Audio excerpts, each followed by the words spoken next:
الوقت اسمن من الذهب والفضة, جو وقت ہے یہ سونا اور چاندی سے بھی زیادہ قیمتی ہے. اب انسان کے اوپر اللہ رب العزت نے دو نعمتیں عطا فرمائی ہے, النعمت الصحت والفراغ, یہ ایک صحت ہے ایک اور فرصت ہے. تو ہمیں چاہے اللہ رب العزت کے جو احکام ہیں اس انسان کے اوپر ایسے برستے ہیں جیسے آسمان سے بارش برستے, اسی طریقے سے اللہ رب العزت کے احکام ان بندوں کے اوپر بھی برستے ہیں. تو ہمیں ان کی قدر کرنی چاہیے, ہمیں وہ پہچاننا چاہیے کہ اللہ رب العزت کا مجھ سے کیا منشا ہے, کہ میں اس وقت اللہ رب العزت مجھ سے کیا چاہتا ہے. تو والعصر ان الانسان لفی خسر الا الذین آمنوا, کہ کہتے ہیں کہ صرف وہ لوگ گھاٹے میں نہیں جائیں جو ایمان لائے, الا الذین آمنوا. آگے فرمایا کہ ایمان لانا ہی کافی نہیں ہے, ایمان لانے کے ساتھ ساتھ اس کے اوپر چند اہم اور جو کام ہیں کہ الذین آمنوا وعملوا الصالحات. ایک تو ایمان لایا اس نے, اور نمبر 2 پر اس نے اعمال صالح کرنے ہیں, اس نے اچھے اعمال کرنے ہیں, اس نے اچھے اخلاق برتانے ہیں, اس نے وہ زندگی گزارنے ہیں جو طریقہ لے کر جناب محمد رسول اللہ صلی اللہ علیہ وسلم اگر اس طریقے سے یہ زندگی گزارتا ہے تو یہی انسان کامیاب ہے. تو ہمیں بھی چاہے کہ آپ صلی اللہ علیہ وسلم کے دستور کو, آپ صلی اللہ علیہ وسلم کے طریقے کو, آپ صلی اللہ علیہ وسلم کی سنتوں کو ہم فالو کریں, کہ جو طریقہ جناب محمد رسول اللہ صلی اللہ علیہ وسلم نے ہمارے لیے لایا ہے اس طریقے کو ہم نے اختیار کرنا چاہیے. تو اگر ہم کامیابی چاہتے ہیں, اگر ہم سکون چاہتے ہیں, اگر ہم چین کی زندگی چاہتے ہیں, اگر ہم ترقی چاہتے ہیں, تو ترقی فرماتے ہیں علماء اکرام پیارے حبیب صلی اللہ علیہ وسلم کے لائے ہوئے دستور میں 100% کامیابی ہے. کیا 100% کامیابی ہے؟ تو اس طریقے کو اگر ہم اختیار کریں گے تو ہماری دنیا بھی کامیاب ہو سکتی ہے اور ہماری آخرت بھی کامیاب ہو سکتی ہے. کیونکہ دنیا جو ہے انسان کو جب دنیا میں بھیجا گیا تو انسان کے دنیا میں بھیجنے کا کچھ مقصد تھا. دنیا میں بھیجنے کے لیے صرف اپنی دنیا کمانے کے لیے اور اپنے بچے پالنے کے لیے نہیں بھیجا گیا, بلکہ اس دنیا میں بھیجنے کا مقصد اللہ رب العزت نے خود کلام پاک میں فرما دیا ہے کہ وَمَا خَلَقُ الْجِنَّ وَالْإِنسَ إِلَّا لِيَعْبُدُونَ, کہ جو انسان اور جنات میں نے پیدا کیا, ان کو میں نے اپنی بندگی کے لیے پیدا کیا, اپنی عبادت کے لیے پیدا کیا. تو انسان کو چاہے اللہ رب العزت کی بندگی بھی کرے, اللہ رب العزت کی عبادت بھی کرے, اور عبادت کے ساتھ ساتھ جو دستور, جو طریقے, حقوق جو ہیں, ہمیں حقوق اللہ ہے اور حقوق العباد ہے, ان دونوں کو ہمیں فالو کرنا چاہیے. جو حقوق اللہ ہیں ان کو بھی ہمیں سوچنا چاہیے, ان کو بھی دھیان رکھنا چاہیے, اور حقوق العباد جو ہیں ہمیں ان کا بھی خیال رکھنا چاہیے. تو دعا کیجئے اللہ رب العزت ہمیں ان دونوں حقوق پر عمل کرنے کی توفیق عطا فرمائے. محترم آگے فرمائے الا الذین آمنوا وعملوا الصالحات وتواصوا بالحق وتواصوا بالصبر. کیا ایمان, الا الذین آمنوا, ایمان لائے, وعملوا الصالحات, اچھے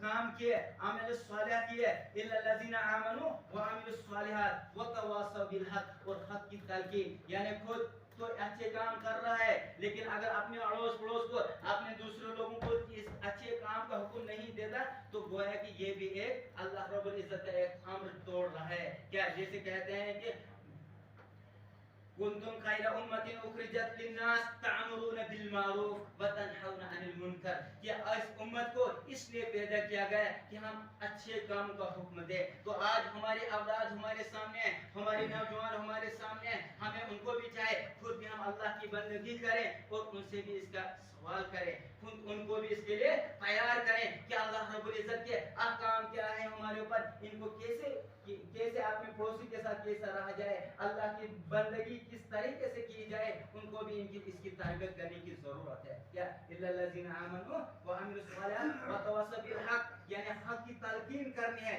وتواصوا بالحق وتواصوا بالصبر, اور اس کے ساتھ ساتھ انسان کو کچھ سننے کے لیے بھی پڑھیں گے. کیا بہت سارے لوگ ایسے بھی ہوتے ہیں, اللہ ہماری حفاظت فرمائے, کہ اگر کچھ کہے تو اس کے اوپر ہمیں صبر کرنے کی بھی ضرورت ہے. یعنی اگر ہم حق بات کہیں گے تو حق بات کے ساتھ ساتھ, جیسے کہتے ہیں کہ علی شاہ گیلانی رحمۃ اللہ علیہ فرماتے ہیں کہ اگر دنیا میں آپ نے دشمن پیدا کرنے ہو, اس کے لیے لڑائی کافی کرنا نہیں ہے, بلکہ صرف حق بات بولو. کیا حق بات بولو تو کیا ہوتا ہے, دشمن پیدا ہوتے ہیں. تو جب انسان کسی کو اللہ رب العزت کی بندگی کی طرف کہے, جب اگر اپنا باپ ہی اپنے بیٹے سے کہتا ہے کہ بیٹا اٹھ نماز پڑھ, تو بیٹے کو صبح نیند ہوتی ہے, وہ